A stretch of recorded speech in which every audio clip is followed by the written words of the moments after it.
Sana kau simpan semua. Semenanjung lagi dia. Semenanjung lagi dia. Anu, kayak dikasih pakai sistem. Pakai sistem.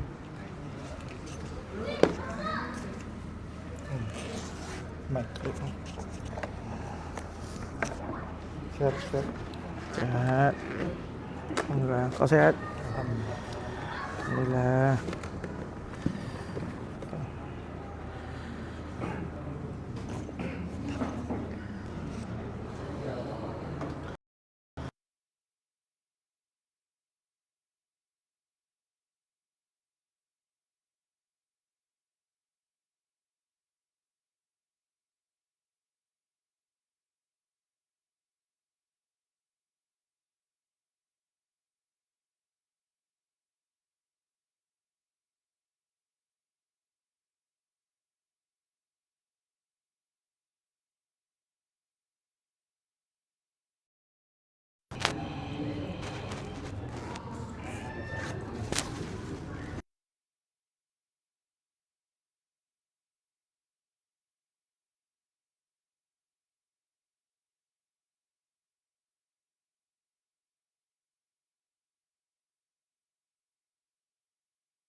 Boleh kah? Boleh. Jangan dulu. Oh, ndak muat situ. Ada tempat lain kah? Oh, paksa sikit lah.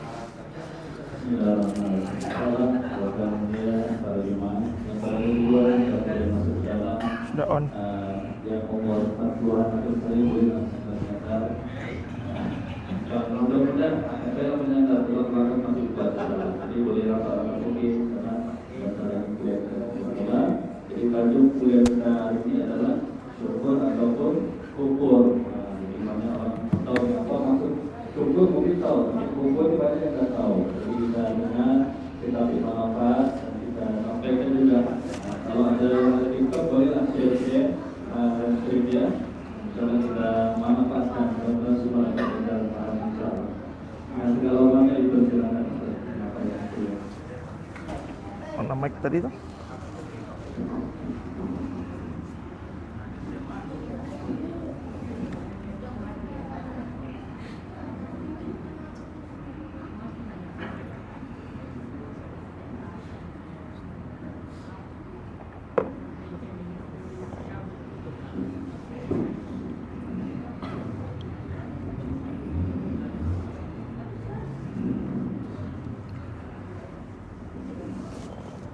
Okey, nampak.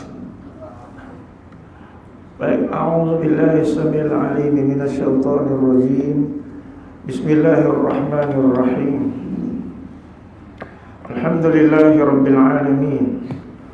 Wa bihi nasta'in. Wa ala umurid dunya waddin. Salatu wassalamu ala rasulihil amin. Sayyidina wa maulana Muhammadin wa ala alihi wa sahbihi ajma'in. Subhanaka la ilma lana illa ma 'allamtana innaka antal alimul hakim.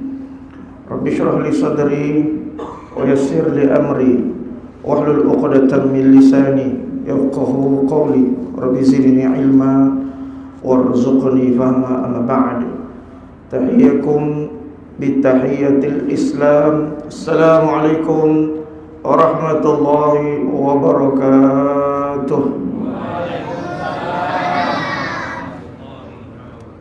Memuji dan memuja Allah Subhanahu wa taala dengan mengucapkan alhamdulillah. berselawat kepada Nabi sallallahu alaihi wasallam. Allahumma salli ala sayyidina Muhammad wa ala ali sayyidina Muhammad. Kata Nabi sallallahu alaihi wasallam, man shalla alayya salatan wahidatan sallallahu alaihi bi 'ashara salawat wa huttat anhu 'ashara khatayat wa khati'at wa rufi'at lahu 'ashara darajat. Dan Nabi SAW, siapa yang berselawat kepada diri baginda, maka Nabi nanti Allah akan berselawat pada dirinya 10 kali.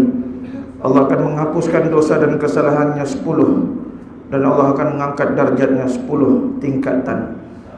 Ini Nabi kita sallallahu alaihi wasallam ni sebenarnya dia adalah makhluk yang paling mulia. Cuma bila dia dizahirkan dalam bentuk manusia, kita merasa dia biasa-biasa saja. Sebenarnya tidak. Muhammad sallallahu alaihi wasallam dengan berbagai namanya, Muhammad, Ahmad, Al-Hashir, adalah makhluk yang paling mulia. Jadi, dan kita adalah umat yang paling bertuah, kerana kita menjadi umatnya Nabi Muhammad sallallahu alaihi wasallam. Mesti ada rasa bertuah itu.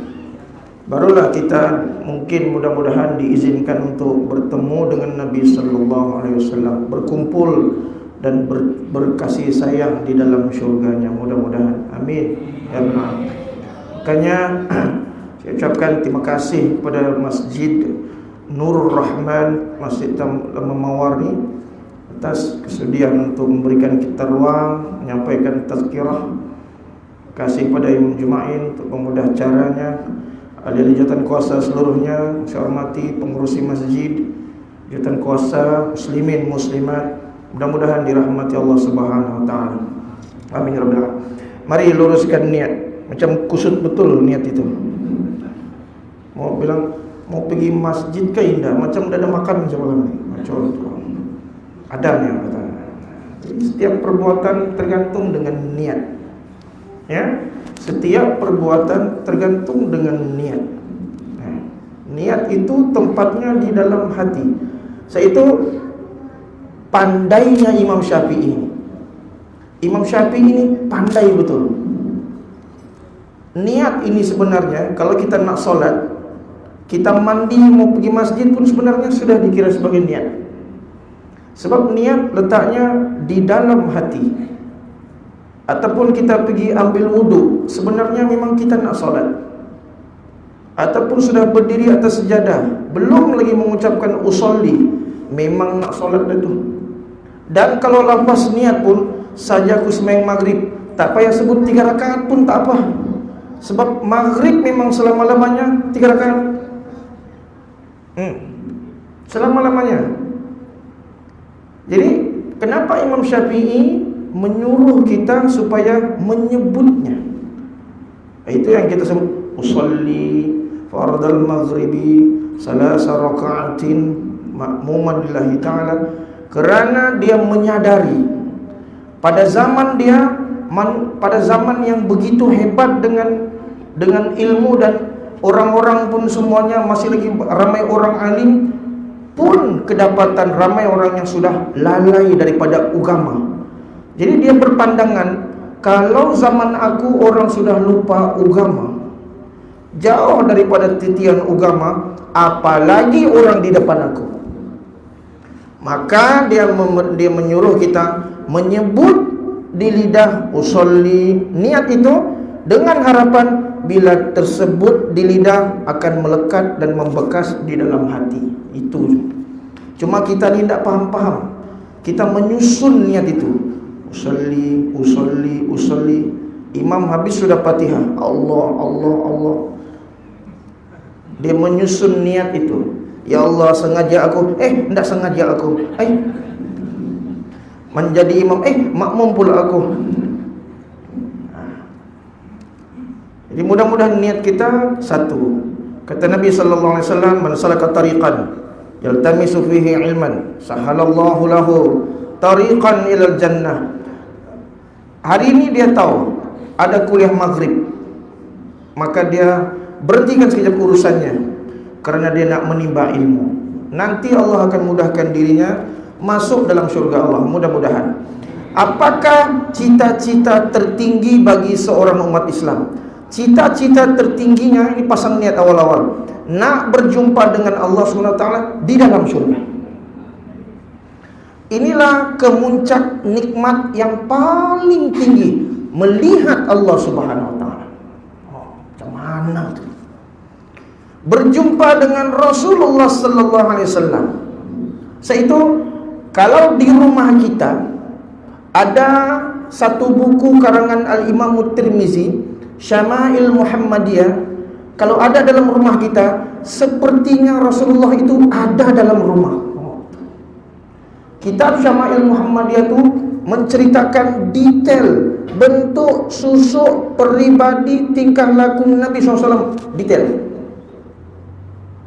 Mudah-mudahan cita-cita kita jumpa dengan Nabi SAW. Amin. Itu kan letak tu. Dan cita-cita kita adalah bukan masuk surga sendiri-sendiri. Bertrip dia masuk surga sendiri-sendiri. Masuk surga sekeluarga, satu keluarga. Bahkan kita mau satu taman mawar ni masuk surga. Amin ya rabbal alamin. Dan mudah-mudahan kita selamat di dunia dan di akhir. Siapa nak masuk surga? Angkat tangan. Hendak mau. Siapa nak masuk surga? Jumpa Nabi. Angkat tangan. Okey, terima kasih. Maksudnya siapa nak masuk surga? Dia kena mati dulu. Siapa nak mati dulu? Angkat tangan. Anda mau pula dah. Tak faham aku orang sini ni.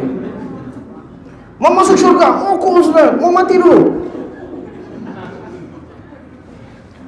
Berani mati-mati, takut mati pun mati. Nah ini. Dan kajian saya, orang yang paling berani mati adalah orang sedekah. Sebab kalau berjumpa, matilah kau. Matilah kita. Matai nasab. Minum pun air mati gitu kan. Makan roti mayat. Paling berani itu orang sedekah tu. Betul kan? Sikit-sikit kan, matilah. Nabi suruh ingat mati 70 kali sehari. Dia 7.000 kali satu hari. Miatai ngalu. Ini. Dan istimewanya kematian ini menjadi rahasia. Ndak kita tahu bila kita akan mati. Kalau kita pergi beli susu cap jonjong, di bawahnya itu ada tertulis expiry date. Maksudnya ndak boleh lagi diminum lepas tarikh ni expired sudah. Kalaulah Allah buka rahsia itu, kita tahu tarikh kematian, habis.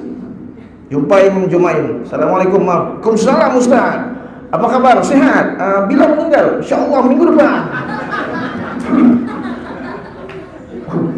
InsyaAllah Ustaz, minggu depan. Wow. Dia pun tanya, Ustaz bila? Saya besok.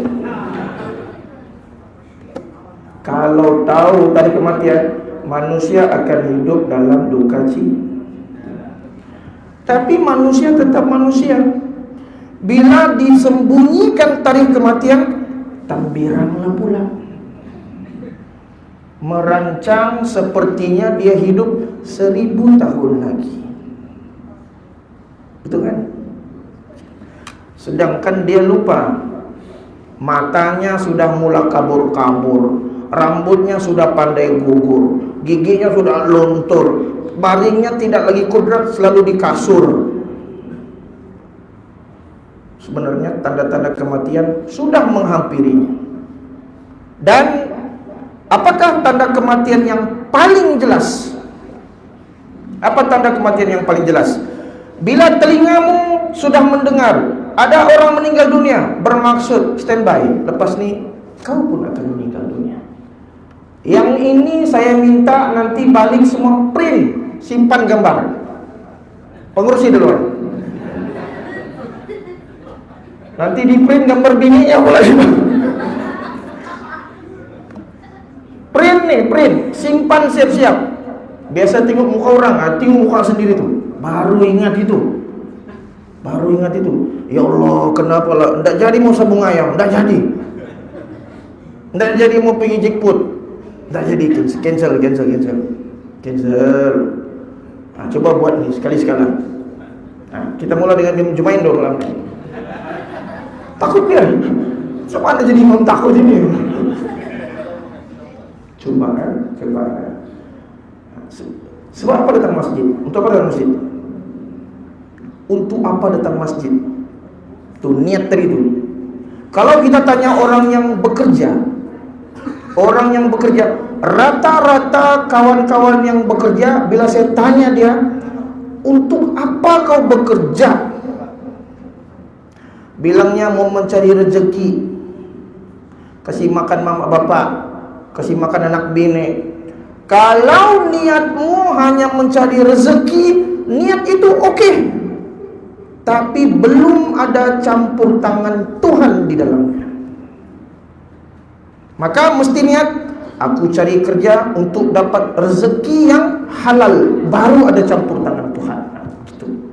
Itu tepat. Tanya balik, kenapa mau datang masjid ni? Untuk apa? Kan bagus main di rumah tu. Aku nak mempersiapkan kematian yang terindah. Aku nak jumpa Allah. Itu pasalnya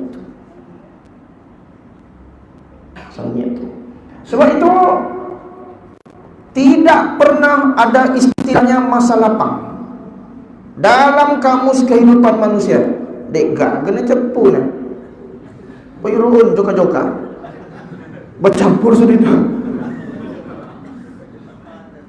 Dalam kamus kehidupan kita tidak ada namanya istilahnya masa lapang. There is no ample time, you know baby.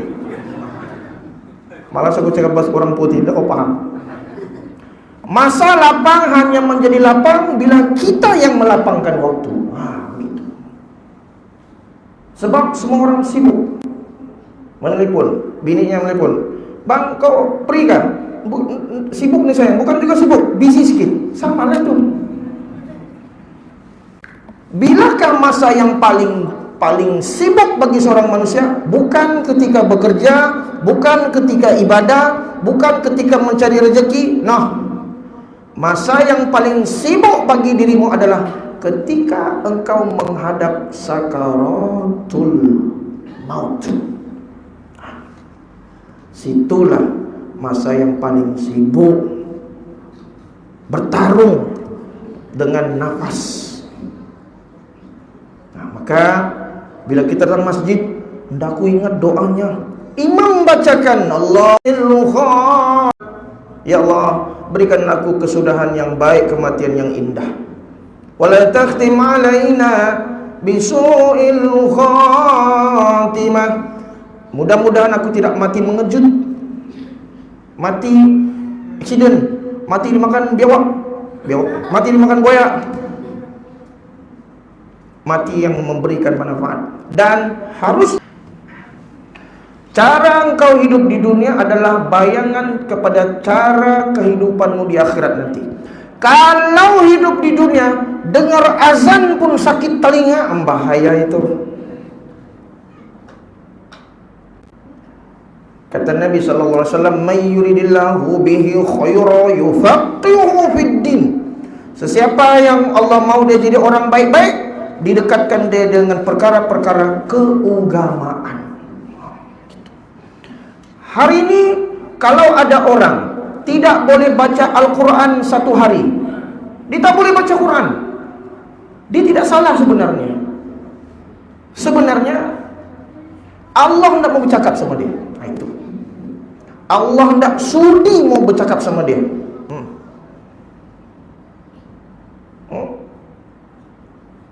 Jadi bagaimana engkau hidup menentukan bagaimana engkau akan meninggal dunia. Kalau jenis yang suka dengan keagamaan, insya Allah dia akan dimatikan dengan cara yang begitu, dengan keagamaan.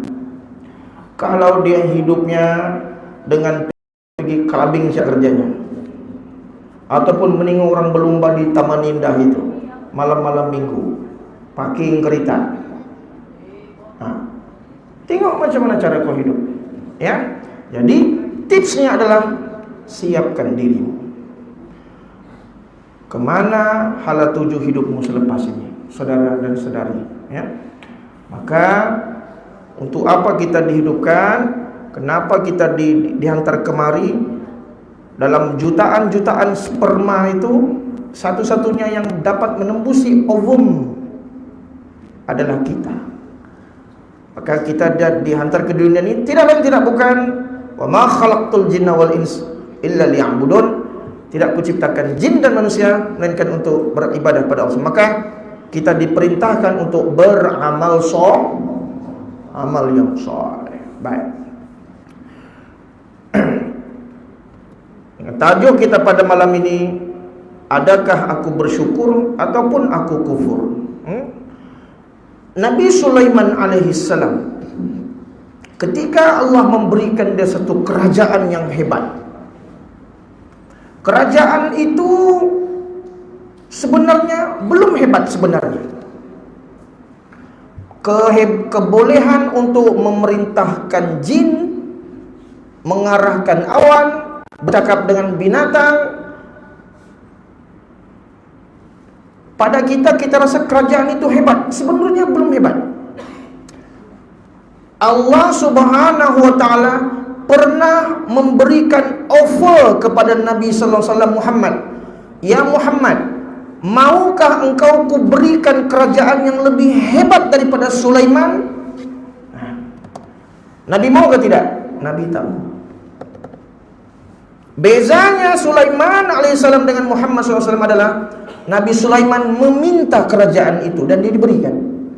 Nabi kita tidak minta, dia mau diberikan, dia tak mau. Nah, ini kelebihan Nabi kita sallallahu alaihi wasallam. Dan Nabi Sulaiman ini dalam surah An-Naml, surah semut. Ketika Allah memberikan dia rezeki yang begitu banyak, orang puji dia, hebat Sulaiman, hebat Sulaiman. Katanya, haza min fadli rabbi. Ini adalah kurniaan Tuhanku. Bukan aku yang hebat, Allah yang menghebatkan aku. Dan rezeki itu sifat dia, liyabluwani ashkur am akfur. Adakah aku ni bila mendapat rezeki bersyukur ataupun kufur? Nah, itu. Nih, manusia kira mempunyai kerajaan yang hebat. Dalam dunia ada 4 orang ini, raja, 2-nya beriman, 2-nya lawan Tuhan. 4 hebat. Yang beriman Sulaiman, yang beriman Zulkarnain. Ini banyak orang kita, dia kasih nama anaknya Zulkarnain, dia tidak paham pun maksud Zulkarnain itu. Zul itu artinya mempunyai, Karnain artinya 2 tanduk. Nah itulah anak itu. Siapa nama anakmu? Mempunyai 2 tanduk. Allahu Akbar. Zulkarnain itu artinya gelaran. Siapa nama anakmu? Asuk apa nih? Apa benih? Masyitah. Nah hebatnya nama anakmu Jo. Kalau dia tahu apa maksud Masyitah, dia pergi JPN tukar besok. Masyitah daripada kalimah mishtun. Mishtun artinya sisir. Masyitah tukang sisir rambut. Jadi siapa nama anakmu? Masyitah. Nah patutlah kerja di salon. Cuma sangka baik, mungkin dia menamakan anak itu sebagai mengambil kemuliaan perempuan yang berani menentang anak Fir'aun. Masyitah. Dia menamakan anak Zulkarnain bukan sebab anaknya itu akan tumbuh 2 tanduk, tidak. Karena kehebatan Raja Zulkarnain yang membina tembok menghalang Ya'juj dan Ma'juj. So 4 raja, 2 beriman, Sulaiman dan juga Zulkarnain. 2 lagi melawan Tuhan. Yang pertama namanya Namrud. Namrud nih adalah raja yang hebat. Kehebatannya dalam ilmu geometri. Bahkan sistem 1 minit 60 saat itu adalah ciptaan Namrud sebenarnya. The decimal itu. Bangunan-bangunan dalam kerajaan Babylon menggunakan geometri yang begitu dahsyat adalah ciptaan Namrud. Tapi sebab dia mengaku Tuhan, disitulah dia mendapat laknat daripada Tuhan. Dan dia menentang Nabi Allah Ibrahim alaihissalam, dan matinya dalam keadaan yang sangat memalukan. Raja yang melawan Tuhan. Siapa lagi satu? Adalah raja namanya Bukhtanasar. Dalam buku sejarah dunia sebut Nebukadnezar. Dia menentang, dia naik, ada pro dan kon. Ketika itu Islam, Nabi Yahya dibunuh, Nabi Zakaria dibelah hidup-hidup. Nebukadnezar datang menyelesaikan urusan orang-orang penjahat ketika itu. Dan dia pun jahat juga, ngamal itu, berjumpa. So, Sulaiman walaupun diberikan kerajaan yang hebat, tetap mengatakan, bila dipuji-puji manusia, bukan aku yang hebat, Allah yang berikan kurnia. Kita hari ini kalau dipuji, wih Jo, hebatnya kau. Tengok orang lah bro, salah tuh, salah tuh. Kemudian kata Allah Subhanahu wa taala, la in syakartum la azidannakum wa la in kafartum inna azabi lasyadid. Kalau kau syukur, ya aku tambah nikmat. Kalau kau kufur, tidak ada masalah, kau tunggu standby. Azabku pedih. Itu sebenarnya, sekalipun satu dunia tidak mau sholat, tidak ada masalah. Sekalipun satu dunia tidak mau sholat, ataupun penduduk Tapan Mawar semua bawa manilakat, kami tidak mau sholat, kami benci sholat, angkat tangan ini. Adakah Allah itu kuasanya berturun? Tidak. Satu penduduk Taman Mawar tidak mau berselawat kepada Nabi SAW, adakah kemuliaan Nabi itu turun? Tidak. Allah kata, bila kau syukur, kau ibadah pada aku, ya aku tambah nikmat. Kalau kau tidak bersyukur, ayat lain sebut, Allah maha kaya, kau tidak ada masalah. Jadi bila kita beribadat sebenarnya, bila kita sholat, ya, kebaikan, kehebatannya balik kepada diri kita yang melakukan ibadah, ya, tidak kepada pencipta. Begitu. Baik. Kemudian al-qalilu ma'as syukri ahsanu minal katsiru ma'al kufri. Sedikit disertai rasa syukur lebih baik daripada banyak tapi tidak bersyukur. Kadang-kadang ada orang mengeluh, anduk gaji kita ini kecil saja. Dia lupa, besar periuk, besarlah keraknya. Biarlah sikit tapi barokah. Cara dapatnya betul, cara belanjanya betul. Daripada banyak tapi ambil rasuah, menipu orang sejak kerjanya. Banyak tapi tidak bermaruah karena terpalit dengan rasuah. Orang yang makan rasuah sebenarnya, ya, lebih teruk daripada orang yang makan babi. Itu tuh fatwa itu. Sebab kalau dia makan babi, buruknya untuk dia satu orang. Tapi bila dia ambil rasuah, buruknya untuk satu masyarakat tuh. Dahsyat tuh. Dahsyat tuh. Dan hari ini dalam negara dunia, ada beberapa negara kecil menjadi hebat kerana bebas daripada rasuah. Balik ni, coba cek balik, Malaysia nombor berapa tuh indeks rasuah tuh. Di kalangan negara Afrika boleh semak Rwanda. Siapa yang minat Arsenal? Semalam menang 5-2 tuh. Gabriel Magalhaes, Bukayo Saka, Declan Rice, Havertz ada skor? Ada tahu. 5-2. Kapten Amben Arsenal tu tertulis itu visit Rwanda tu. Cuma semalam dia semua pakai visit LGBT tu, pelangi-pelangi itu. Rwanda dikenali di mata dunia dalam keadaan negara itu tidak ada lautan, kering kontang. Kerana pemimpin-pemimpin Rwanda bila memerintah menghapuskan rasuah ke akar umbinya. Subhanallah. Dan hari ini Rwanda dikenali sebagai the Singapore of Africa. Lebih maju, bahkan lebih maju daripada Malaysia. Sebab apa? Pemimpin dia walaupun tak ada sumber bumi, tapi sedikit dengan disertai rasa syukur, lebih baik daripada banyak kelapa sawit tapi penipu saja semua.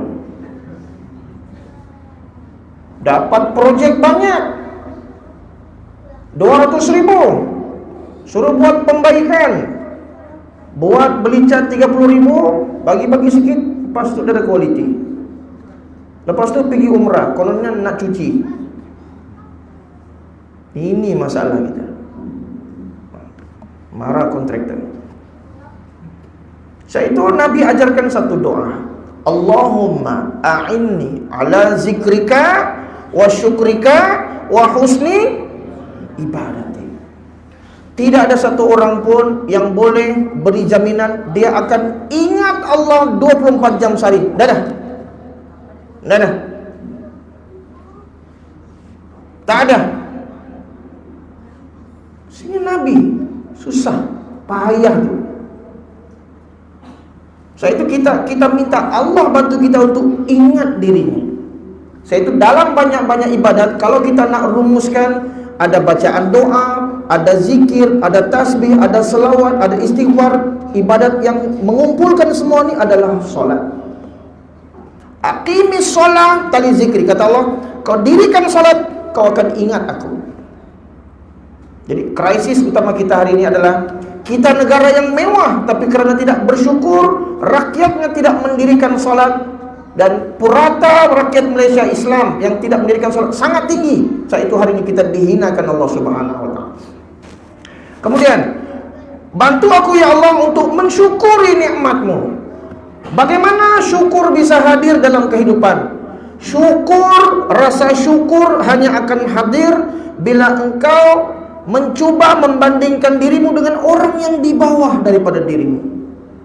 Kalau kau banding dengan yang di atas, tidak akan datang rasa syukur. Minta maaf, kerja pegawai biasa, nak banding diri dengan pengarah, mana pandai bersyukur? Cuba bandingkan diri dengan kawan-kawan kita, minta maaf, yang bekerja pungut sampah tepi jalan. Baru kita rasa, ya Allah, syukurnya aku dapat kerja ni. Syukur sangat-sangat. Dan kita yang bekerja masuk office ni, macam saya malam ni pakai kot. Kot ni jangan kamu tengok, mahalnya kot. Kot ni RM15 saja, bandel. Malam ni pecah rahsia tu. Saya lepas aksiden hari tu tak tahan je terlampau sejuk, mesti pakai ni. Ya. Kita masuk pejabat, kau rasa hebat, pakai name tag, pakai kot, kerusi berpusing-pusing, bilik lagi aircon. Dia rasa kerjanya hebat. Belum tentu kau masuk syurga duluan berbanding dengan orang yang kerjanya pungut sampah tengah jalan. Sebab walaupun kerja pejabat, datang lewat, punch card awal, mempunch card kawan orang lagi, kupi-kupi. Jam 12.30 keluar, jam 11 keluar sudah.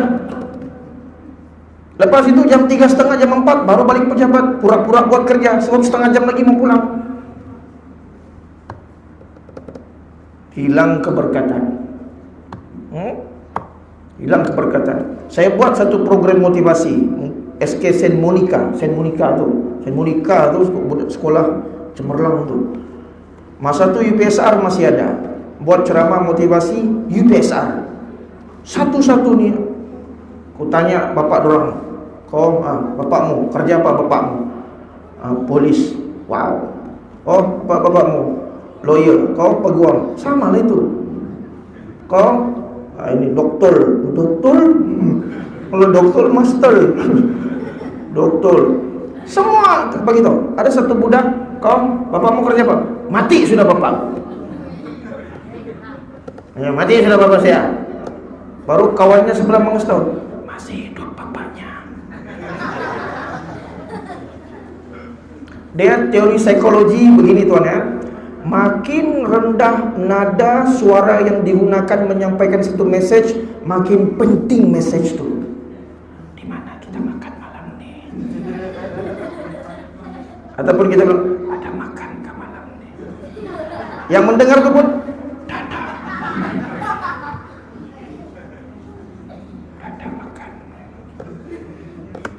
Kawannya kasih tahu, Ustaz, bapaknya masih hidup.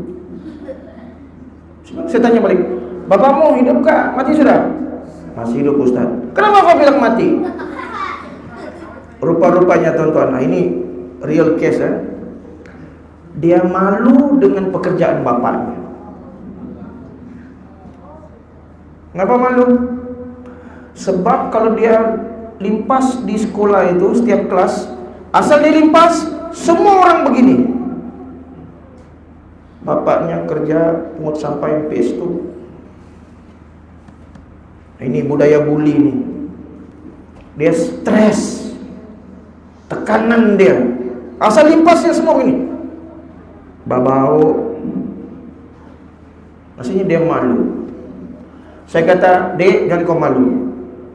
Mungkin pada pandangan orang pekerjaan bapakmu tuh kotor, jijik, busuk. Tapi mungkin dia duluan masuk surga. Sebab dia masuk kerja tepat waktu, buat klaim, tidak menipu, tidak mengular, tidak main Netflix ketika pungut sampah. Dia duluan masuk surga. Belum tentu kami yang kerja nampak mulia nih mulia di sisi Allah. Tidak. Berapa ramai orang yang namanya gah disebut di dunia, tapi bila sebut namanya di langit, krik. Nah, kami kenal siapa itu. Karena banyaknya dosa bersarang dalam hatinya. Subhanallah. Maka kita minta pada Allah untuk kita bisa menjadi orang yang bersyukur pada Allah. Jangan banding dirimu dengan orang yang tinggi. Bandingkan diri kita dengan yang paling rendah nih. Kadang-kadang istri masak, ini saja lo paling besung-besung. Nah, ada orang makan nasi putih telur saja, kicap lagi, tapi bersuap-suap kasih dan sayang. Dia orang buta boleh hafal Quran, kita tidak buta, tapi buta hati tak boleh hafal Quran tuh. Itu tuh, bikin malu tuh. Dia nampak macam Paralimpik, minta maaf, tapi menang pingat emas Olimpik. Kita peringkat kampung pun tak singkir pusingan pertama. Malu tuh. Hari ini kita tidak menghargai nikmat yang Allah beri kepada kita. Kita banyak komplain. Coba tanya diri sendiri, kenapa Allah ciptakan lubang hidung itu 2 ke bawah? Coba kasih naik ke atas. Kalau hujan penuh tuh, penuh. Kenapa telinga nih diciptakan begini? Ada roundabout banyak. Kalau ada roundabout, semut masuk habis. Dan bila roundabout dalam tuan telinga lagi, dia dapat masuk. Inna launtil bay, bauntil ini keluar. Cancel. Indahnya ciptaan Allah tuh. Jadi belajar kita dengan Nabi Sulaiman. Nabi Sulaiman dia mensyukuri nikmat yang Allah beri pada dia. Dia kata, Rabbi auzirni an ashkura ni'mataka allati an'amta alayya wa ala walidayya wa an a'mala salihan tardahu wa dakhilni birahmatika fi ibadika salihin. Ya Rabb, Tuhanku, berikan aku ilham untuk tetap mensyukuri nikmat-Mu yang telah Engkau anugerahkan kepadaku dan kepada kedua orang tuaku, dan untuk mengerjakan amal soleh yang Engkau ridhai, dan masukkan aku dengan dalam rahmat-Mu dan dalam golongan hamba-Mu yang soleh. Nabi berdoa macam gini. Kau bukan Nabi, kau Nabi Allah jaro. Biarlah itu Nabi kau. Bukan Nabi, berdoa tidak mau, malas-malas. Ini Nabi, konfirm surga, pun berdoa dengan penuh kerendahan hati gitu. Macam mana nak menjadi hamba yang bersyukur pada Allah? Dapat baik atau buruk, ucapanmu maintain alhamdulillah. Dapat gaji alhamdulillah. Hilang gaji alhamdulillah. Macam tak kuat. Datang kuliah ada dijamu makan alhamdulillah. Dah ada makan malam ni.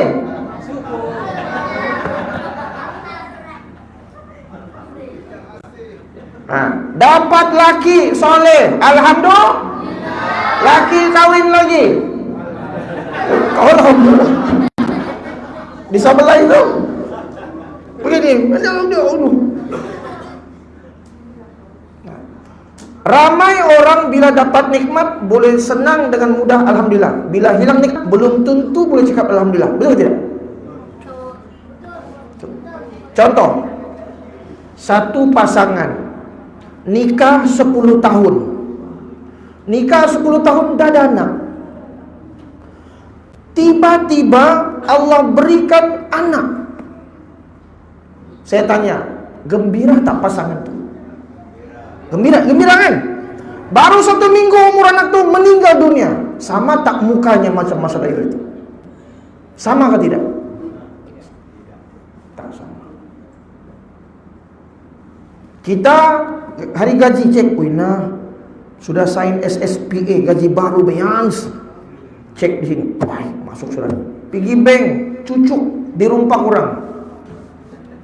Alhamdulillah itu. Kalau alhamdulillah gila lah orang itu. Susah kan? Itu. Jadi nak jadikan benda yang paling susah dilakukan dalam hidup ini adalah menerima ketentuan-ketentuan dan keputusan Tuhan. Nah, itu paling susah. Itu paling susah.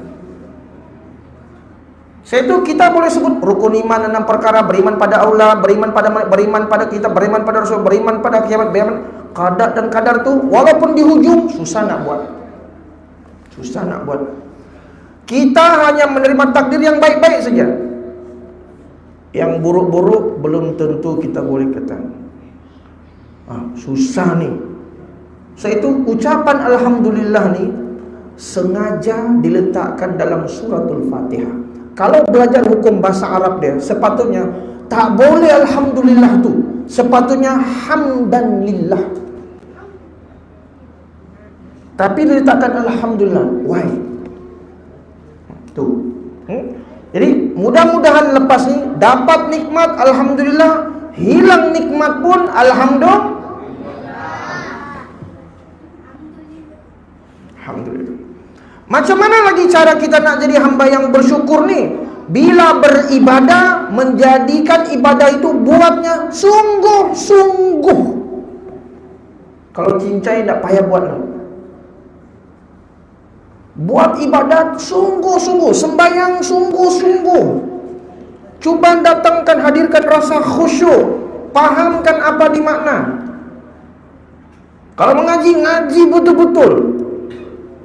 Kalau makan betul-betul. Kalau menapau, betul-betul. Semua betul-betul ni. Payah ini. Kadang-kadang kita ni ada benda yang kita sungguh-sungguh sebab kita ada kepentingan di situ. Bila benda tu berlawanan dengan kepentingan diri kita, kita menolak dia. Itu berapa ramai orang dalam bab mengamalkan sunnah Nabi, dia pilih, dia salat. Mana yang ngam sama dia, yang tidak ngam. Itu ramai orang kencing berdiri. Betul kan? Boleh tak kencing berdiri? Coba tanya tu. Pernah tak Nabi kencing berdiri? Pernah. Nabi dalam riwayat hidup dia pernah kencing berdiri 2 kali saja. Itu pun ada sebab dia. Sebab dia. Salah satu sebabnya, kawasan yang Nabi nak buang air kecil tu, kawasan tu kotor betul. Kalau dia duduk, dia akan terpalit dengan najis tambahan. Najis tambahan. Nah, jadi sebenarnya sunnahnya kencing duduk. Boleh tak kita kencing berdiri? Boleh dalam keadaan-keadaan tertentu. Dalam keadaan-keadaan tertentu. Nanti kita bahas bab itu di tajuk yang lain. Tapi nak bagi taunya, kalau kita buat satu ibadat, buat ibadat sungguh-sungguh. Yang belum pandai mengaji, cari cara mau pandai mengaji betul-betul.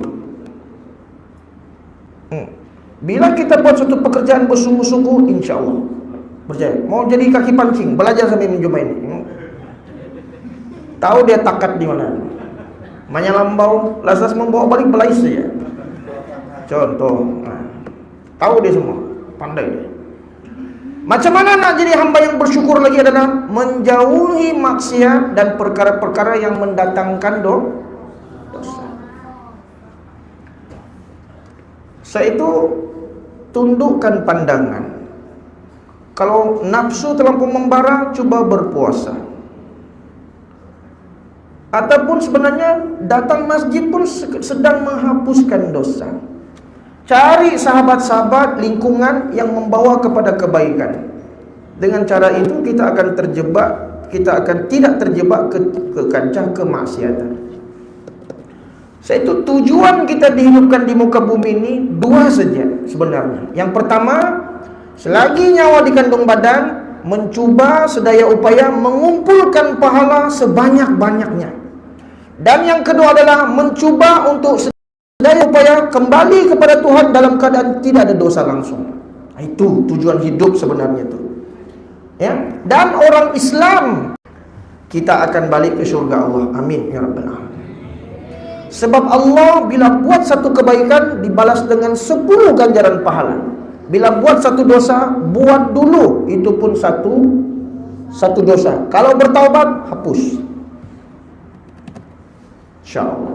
Jadi kalau betul-betul engkau bersyukur, pastikan mensyukuri nikmat Allah dengan mensyukuri anggota badan yang Allah berikan ini. Pastikan tanganmu, ketika tanganmu mempunyai tanda tangan yang berharga, jangan sign sembarangan.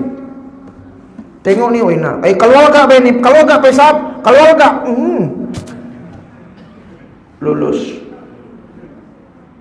Salah. Padahal sudah belajar, jari yang bersyahadat tidak boleh bermaksiat. Tidak boleh. Anggota mata tidak boleh, kaki tidak boleh melangkah tempat-tempat yang tidak ketentuan. Nih, jaga betul-betul. Kalau benar engkau bersyukur dengan nikmat-nikmat yang Allah pinjamkan, itu kena paham tuh. Kita nih meminjam sebenarnya nih. Bilang, pasalnya lu maku ge, pasalnya. Kau dipinjamkan Allah. Mesti ada satu perasaan bahwa kita nih macam pergi masuk Bataras, Bang. Membawa beg laptop. Undang-undang Bataras tidak boleh bawa laptop masuk ke dalam barang tuh. Kau punya nggak barang tuh? Tidak. Orang suruh simpan saja, jaga sampai waktu orang ambil. Kalau orang ambil kita marah kan tidak? Nah laptop kau bayar. Marah kan kita? Tak boleh marah sebab bukan kita punya.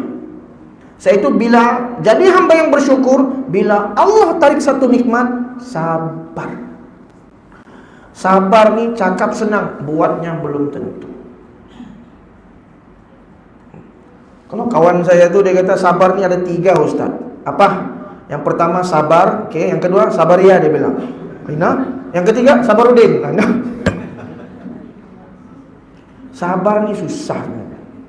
Yang paling susah adalah sabar di dalam sabar. Nah, benar. Macam mana? Azan dulu. Lepas azan boleh sambung nggak? Boleh ya? Oke, azan dulu. Kita berhenti seketika dan kita akan kembali setelah azan ini. Kemana-mana? Tunggu. Sabar, ngam-ngam sabar.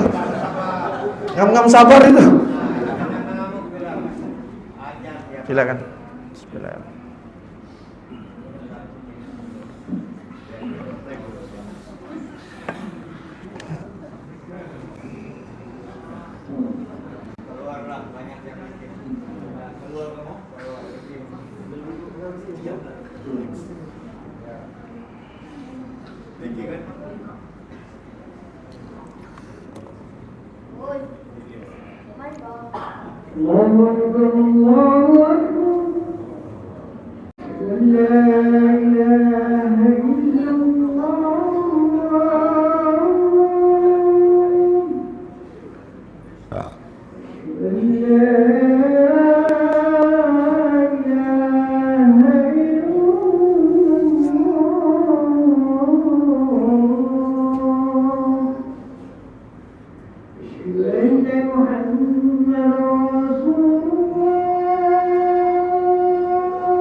quwwata illa billah.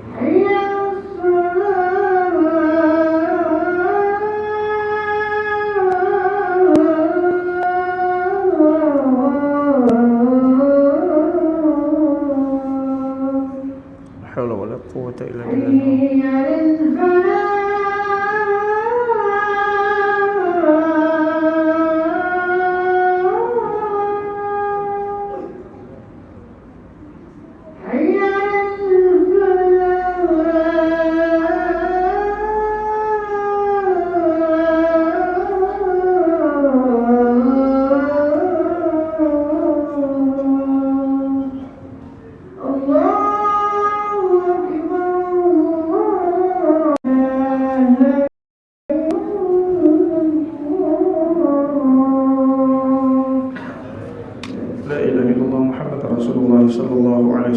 اللهم صل على سيدنا محمد وعلى آل سيدنا محمد. اللهم رب هذه الدعوة التامة والصلاة القائمة سيدنا محمد وسيلة وفضيلة شرف ودرجة عليك الرفيع وبعث مقاما محمودا الذي وعدته إنك لا تخلف الميعاد.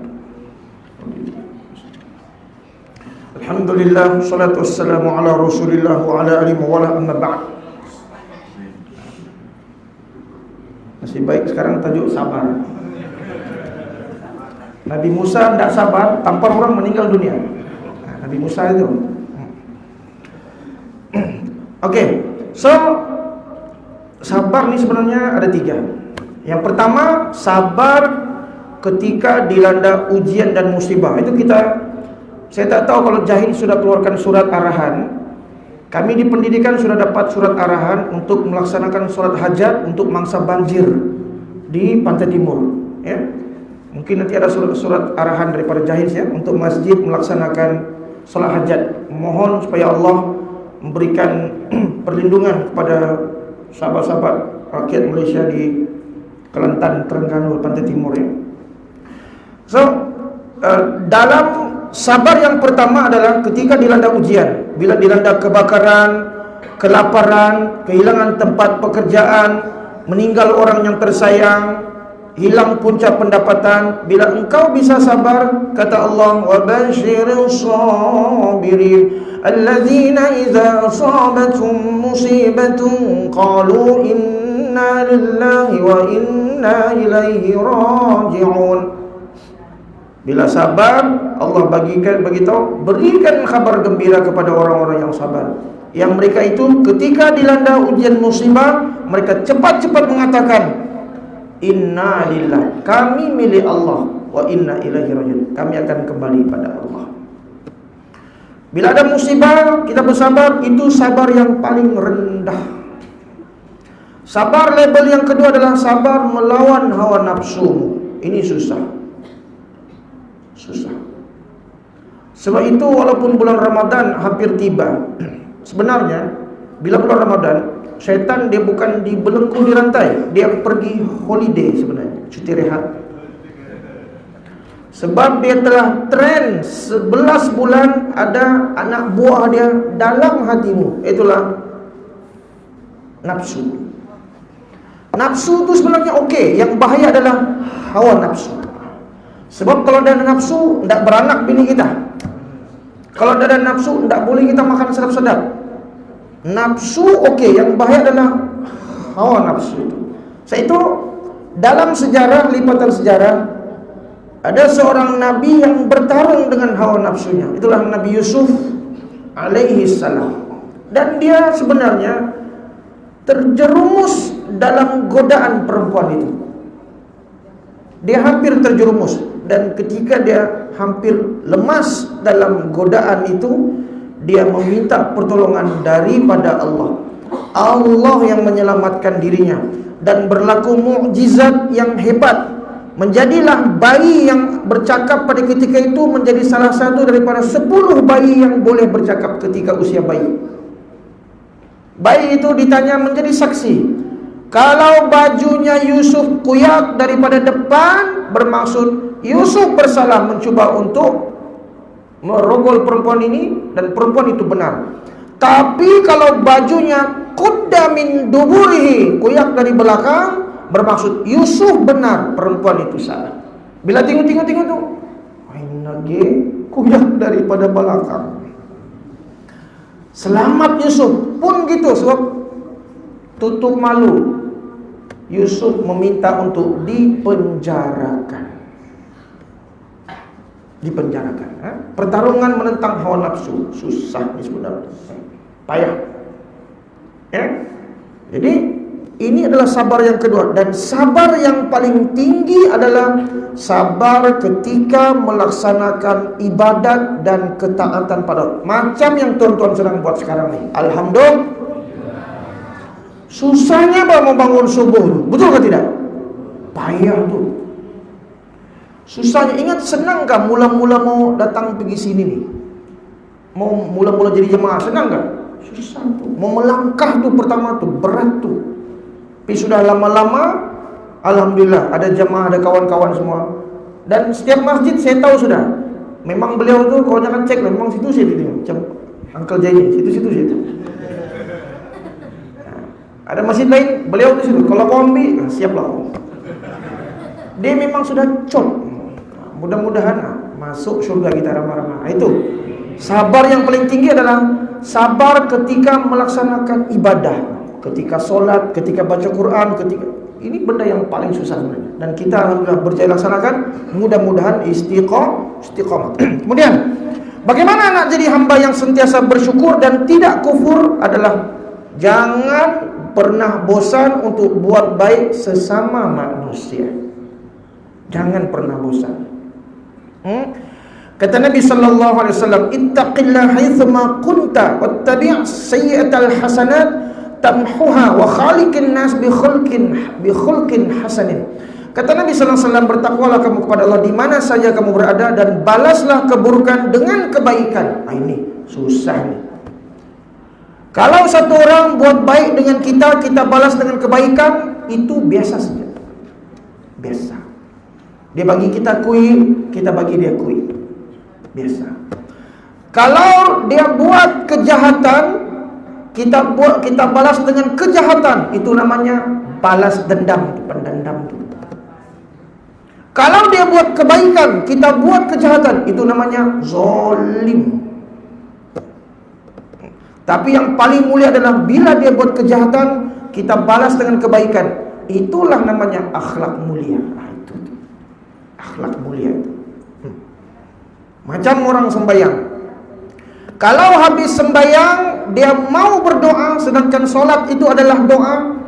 Orang yang sudah solat, habis solat tetap berdoa, orang yang soleh. Orang yang sudah solat, habis solat tidak mau berdoa, orang yang sombong. Kenapa tidak mau berdoa? Malas lah aku. Yang minggu lepas pun belum aku dapat. Apalah itu? Sombong. Yang paling canggih tidak mau sembahyang, tidak mau berdoa. Ini orang yang zalim. Tapi yang paling canggih lagi adalah tidak mau bersolat tapi suka berdoa. Ini namanya gila babi namanya. Gila babi. Tidak mau sembahyang. Ya Allah, Engkau lah Tuhan yang berkuasa. Ya Allah. Jadi cek balik. Bila kita telah solat, kita mesti silat.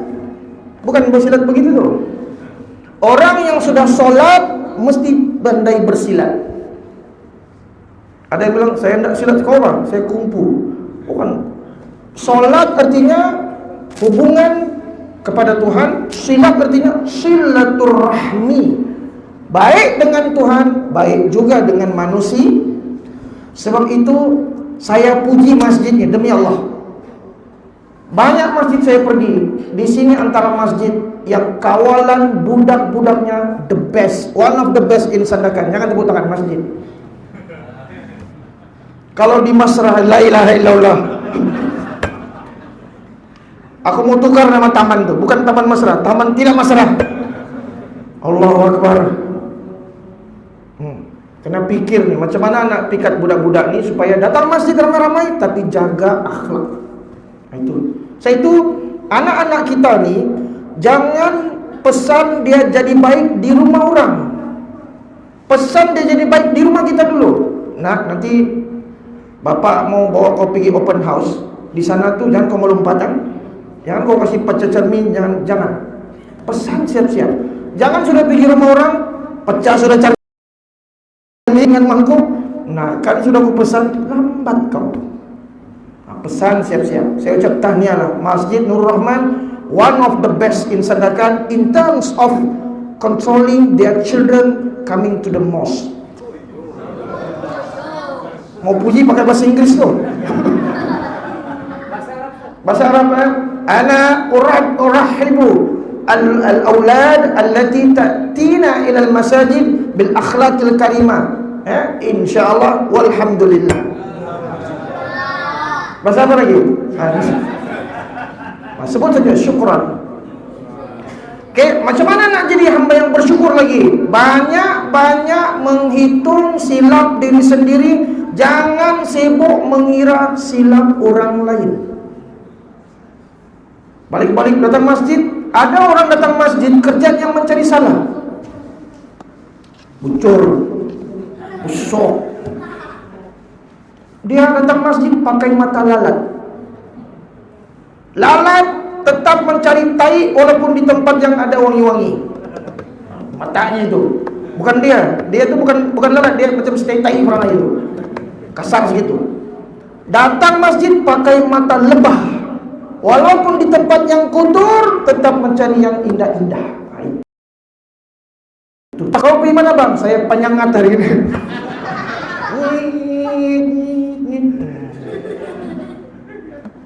Hisaplah diri kalian sebelum batu. Saya itu orang dulu-dulu pandai mengira sebab dorang punya ilmu hisap, betul kan? Nah, itu pandai menghisap tu. Betul kan? Dulu ilmu hisap tu kan?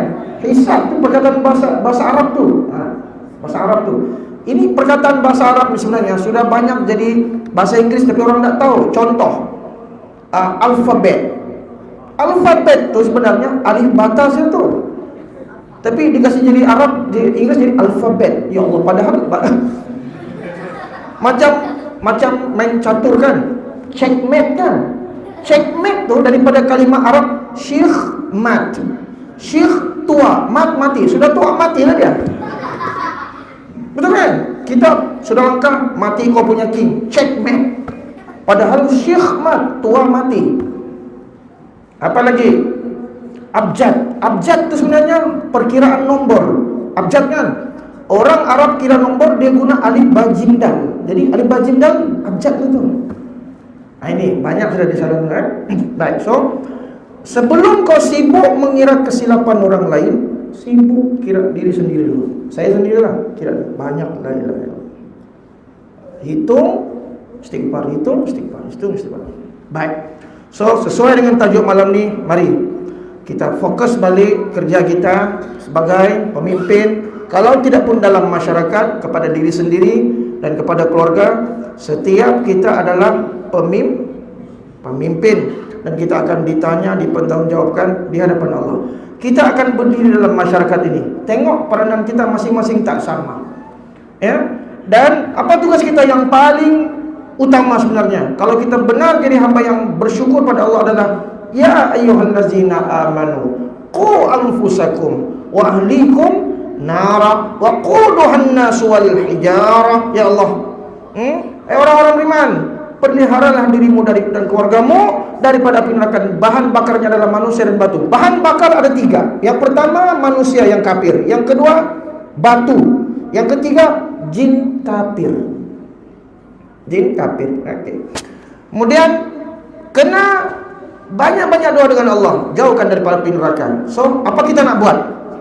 Mungkin yang belum lagi dapat momentum dia, ada orang dia nak berubah, dia tunggu Ramadan. Tak jadi masalah, tapi takut tak sempat hidup.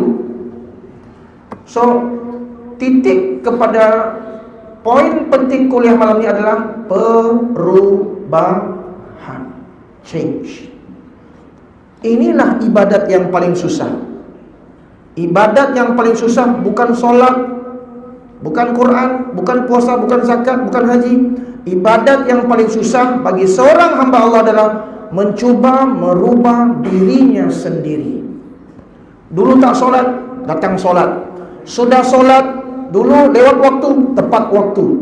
Sudah tepat waktu tapi tidak di masjid, di rumah, datang masjid. Sudah ke masjid, cari tiang di belakang, datang ke depan. Sudah di depan, insya Allah main kona, istiqomah sampai meninggal dunia. Amin. Macam paham dia tu. So apa kita nak ubah, saudara dan saudari, adalah attitude. Malam ni bahasa Inggeris sama. Jangan mensyirikkan Allah. Ada masalah, jangan jumpa dukun dan bohong. Kata Nabi, kazzabal kahin walau sadaq. Penipu semua dukun dan bohong, walaupun kadang-kadang dia cakap itu betul. Jangan baca iyyaka na'budun wa dukun nasta'in. Salah baca itu. Mari kita ubah. Dirikan salat. Dirimu ajak kepada kebaikan. Macam mana kita nak pastikan orang yang tidak solat itu solat? Jangan jadi qadi dalam masyarakat. Yang belum solat, ajak dia datang solat. Itu saja caranya. Mengajak kepada kebaikan, mencegah kemungkaran dan bersabar menghadapi ujian dan cabaran. Ingat, setiap perbuatan akan dibalas oleh Allah walaupun sebesar zarah. Kebaikan yang dibuat hari ini mungkin tak nampak hasilnya pada hari ini, akan dinikmati oleh generasi akan depan. Yang paling penting, mensyukuri nikmat Allah telah memberikan kita dua malaikat tanpa sayap, ibu dan ayah. Bagi yang kerja dari Semenanjung datang jauh, kalau bertelefon mama bapak ni, pastikan kalau lama tak telefon, biar dia yang letak telefon dulu. Jangan kita yang letak telefon. Biarlah dia mau bercakap lama-lama, dia yang kasih mati telefon, jangan kita. Berikan dia surprise daripada yang dia tak sangka-sangka. Itu surprise. Jangan sombong dan angkuh. Banyak orang hidungnya pesek tapi berdekat seperti hidung tinggi. Mengulik hidung pun payah.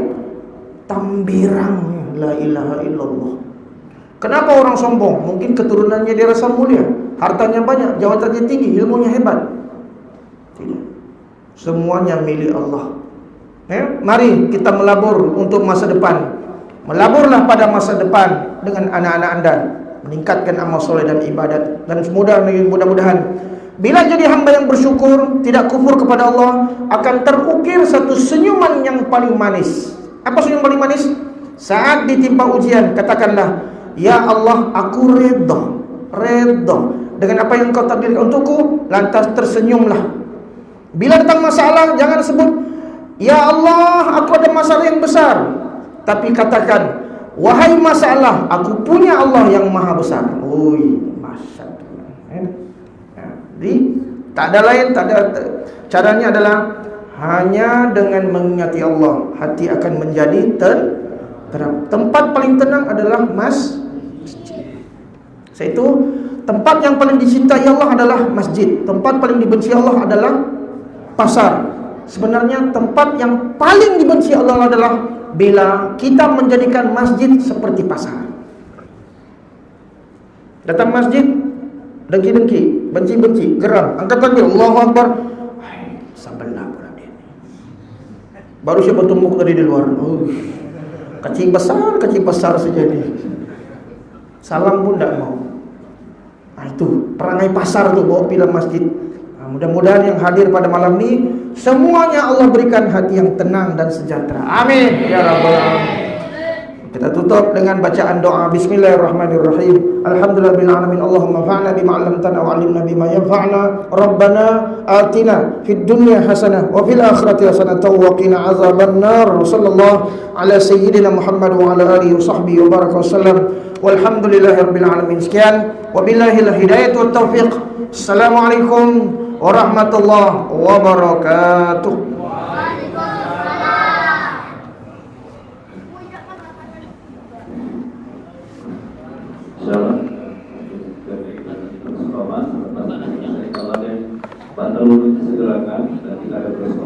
Jadi malam kan kuliah kita besok pun ada lagi, lusa dan tulang 3 hari berturut-turut. Besok kuliah kita hadis arba'in Musa Amirul Abbas Maghrib, dan lusa kuliah kita berzolam Ustaz Sobari, dan tulang kuliah kita Kasihlah Ustaz Muhammad Nur. Jadi kita jemputlah, kita war-warkan kepada rekan-rekan kita di dalam kita untuk hadir insyaallah. Jadi sebentar kita kamar dan segerakan yang belum wudu dan segerakan berwudu insyaallah. Sempurnakan atas berikan Allah.